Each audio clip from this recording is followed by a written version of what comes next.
안녕하십니까 구독자 여러분. 오늘은 24년 6월 29일입니다. 전국 9대도시 개인택시 시세 좀 알아보고 가겠습니다. 먼저 대표님 본인 소개 좀 해주세요. 예, 안녕하세요. 인천 개인택시 조합 지정업체 갈산상사 이원복입니다.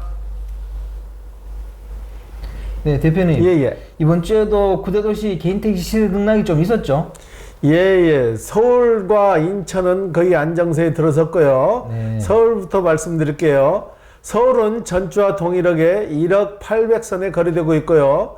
부산은 1억, 대구는 5천, 인천은 전주보다 100만원 빠진 1억 2,400에 거래되고 있습니다.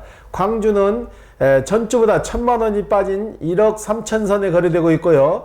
대전은 1억 2천만원, 울산은 9,700만원, 세종시는 2억 3천만원, 제주도는 1억 6천만원에 거래되고 있습니다.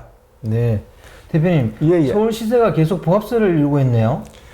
서울 같은 경우도 가파르게 떨어졌었잖아요. 네네네. 지금은 이제 안정권에 들어서서 거의 금액이 이 금액대에 정착될 것 같아요. 네네. 예. 근데 인천은 또 100만원 떨어졌어요. 이건 또 왜 그래요? 인천 같은 경우에는 그동안 시세가 계속 고가를 유지하고 있었잖아요. 네네. 큰 등락폭 없이 50, 100씩 떨어졌는데 거의 정착 단계에 이제 온 것 같아요. 네네. 이 금액선 정도에서 이제 묶일 것 같아요. 예. 그리고 또 광주는 1,000만원이나 떨어졌습니다. 이게 무슨 일이 있어서 그런 건가요? 광주 같은 경우에도 급작스럽게 찾는 사람이 많았는데 그 수요가 이제 줄어들었다는 얘기죠. 그래서 저희도 1,000만원씩 또 빠졌다고 그래가지고 직접 광주에 있는 매매 상사하고 조합에 전화를 해서 확인을 했거든요. 그러니까 정말 1,000만원 정도가 빠졌더라고요. 네네네. 지금은 살려고 하는 분들이 좀 주춤해졌다는 얘기죠. 예. 우리가 얘기하는 광주가 저기 밑에 있는 광주광역시를 얘기하는 거죠? 그래요. 전라도 광주를 말씀드리는 겁니다. 네네. 예. 대전도 조금 올랐습니다. 이게 왜 그래요? 대전 같은 경우는 그동안 오름세를 짓누르고 있던 게 네네. 지금은 살려는 분들이 많이 늘어난 거예요. 팔려는 분보다 살려는 분들이 많이 대기를 타다 보니까 자연스럽게 늘어나는 건데 수도권에 비해서 좀 늦게 오름이 시작된 거죠. 네. 예. 그럼 대표님 다음 주 전망을 어떻게 보세요? 다음 주도 이번 주와 동일하게 큰 틀의 변함 없이 서울은 1억 800선, 네. 나머지 도시도 가파르게 오르는데 이런 인천도 1억 2,400선을 유지할 것 같고요. 대전도 1억 2천선을 유지할 것 같아요. 그렇게 큰 폭의 등락폭이 없고 어느 정도 안정기 궤도에 접어드는 것 같아요. 예. 이제 서울하고 인천이 안정기에 다 들어간 것 같네, 그죠? 그렇죠. 그동안 기대 심리 때문에 더 오르기를 바랐던 분이나 살려고 해서 더 떨어지기를 바랬던 분들도 이제는 거의 그 안정기 단계에 들어섰다고 보면 될 것 같아요. 예. 대표님 매매 상사에서도 이제 매물을 살려는 분들이 대기하는 분들이 있나요? 지금은 대기하는 분들이 없고 교육 끝나고 오시는 분들이 바로바로 교육 들어가기 전에 계약을 하고 들어가는 단계예요. 지체됐던 게 거의 다 풀렸어요, 이제. 예. 이번 주 거래량하고 저번 주 거래량 좀 비교 좀 해주십시오. 저번 주에도 4대 5대 꼴 움직였고요. 이번 주에도 똑같이 4대 5대 꼴 정도 움직이고 있어요. 예.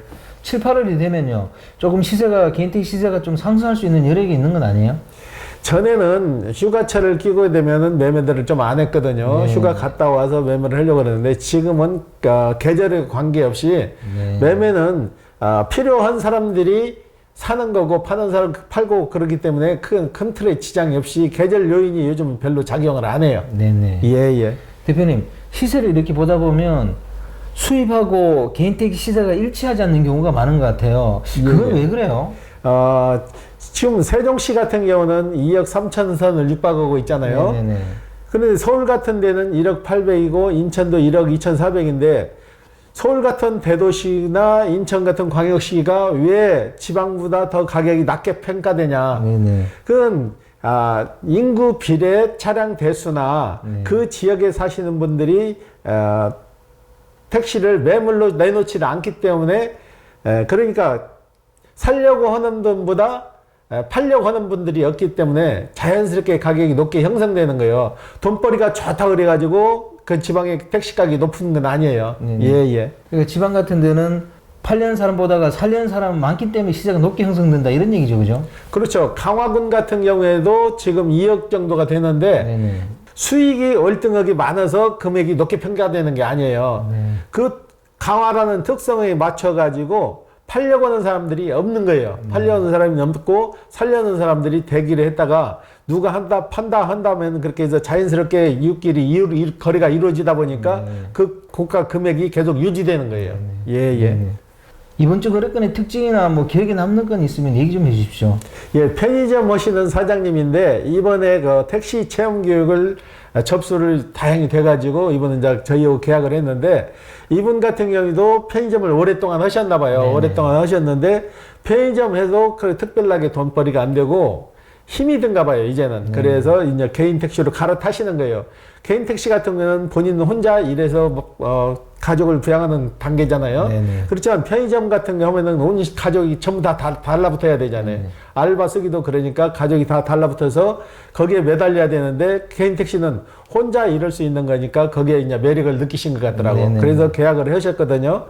그런 사례도 있고 금융계통의 지점장으로 있던 분인데 이분은 지점장을 관두고 그동안 쉬시다가 너무나 쉬다 보니까는 본인이 나태해지니까 안 되겠다 해서 개인 택시를 계약을 하셔갖고 지금 인허가 중인데 그분도 그러세요. 개인 택시를 하게 된 동기가 일정한 자기 나름대로 소일거리가 있어야 되겠다는 얘기예요. 집에서 일거리가 없으니까 사람이 나태해지고 건강도 많이 해쳤나 봐요. 그래서 이번에 개인 택시를 저희하고 계약을 해서 개인 택시로 진행하게 되는데 그분 같은 경우는 개인 택시를 사서 굉장히 행복하게 생각하시더라고. 이제 아침에 나가서 일거리가 생겼다는 얘기예요. 정기적으로 나가서 일할 수 있게. 그게 얼마나 일할 수 있는 그 자체에서 보람을 느끼시는 분들도 많더라고요. 예. 대표님, 제가 요즘 최근에 들은 얘기인데 개인 택시 중에도 자차 보험을 가입하지 않은 분이 계시다 그래요. 이런 일이 좀 있나요? 많이 있죠. 자차라는 것은 내 차에 대해 피해가 봤을 때 보상을 받는 방법인데 저희 매장에도 지금 대파 나서 들어온 차가 하나 있거든요. 전기차가. 전기차 보험을 들려다 보니까 가격이 너무 비싸니까 이분은 차차 보험을 뺀 종합보험을 들으신 거예요. 근데 사고 나가지고 차가 완전 대박이 나가지고 저희 사무실에 들어왔는데 이분 같은 경우에도 자차 금액이 부담스러워서 자차보험을 안 들은 거예요. 근데 막상 사고 나니까 수습이 안 되니까 이번에 저희한테 면허권만 받으셨어요. 차는 전기차 같은 경우에는 대파가 나면은 수리가 거의 불가능해요. 배터리 외에는 배터리도 반납을 해야 되는 거고 대파난 상태에서는 수리가 안 되기 때문에 폐차에 들어가야 되면 엄청난 금전적 손실이 따르는 거죠. 개인 택시 자차 보험이 얼마나 되길래 그렇게 가입하기를 꺼려하는 거예요? 차량 기준으로 봤을 때 그랜저 같은 경우 3천만 원이라고 봤을 때 1년에 한 100만 원 정도. 그 요일로 따지면 0.33% 정도 계산되는 거예요. 이게 1년이 지나면은 14.23%가 차감되는 거죠. 그 순으로 해서 연식대별로 이제 좀씩 차감이 되는 거죠.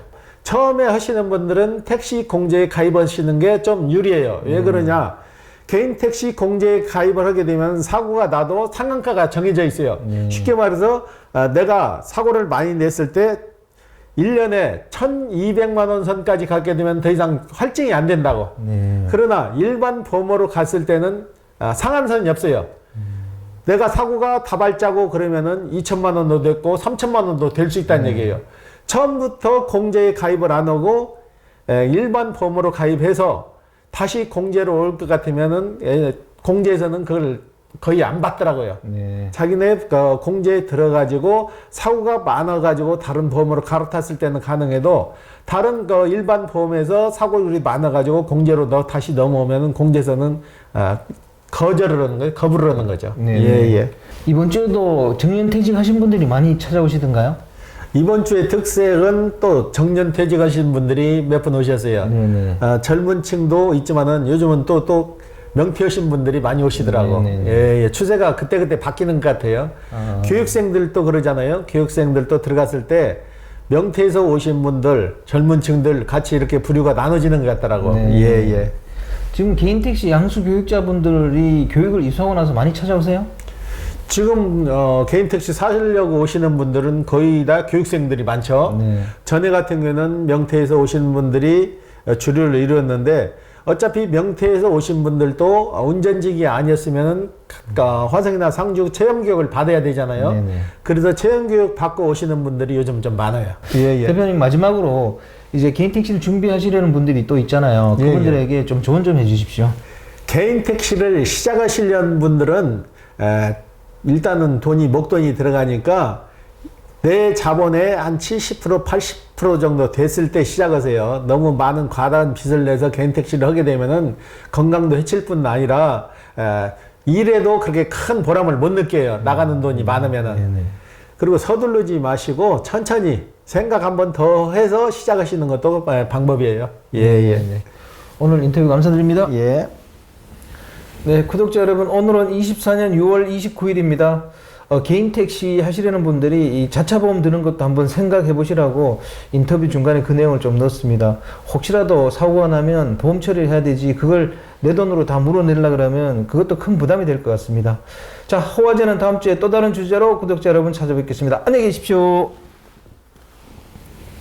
호화제였습니다.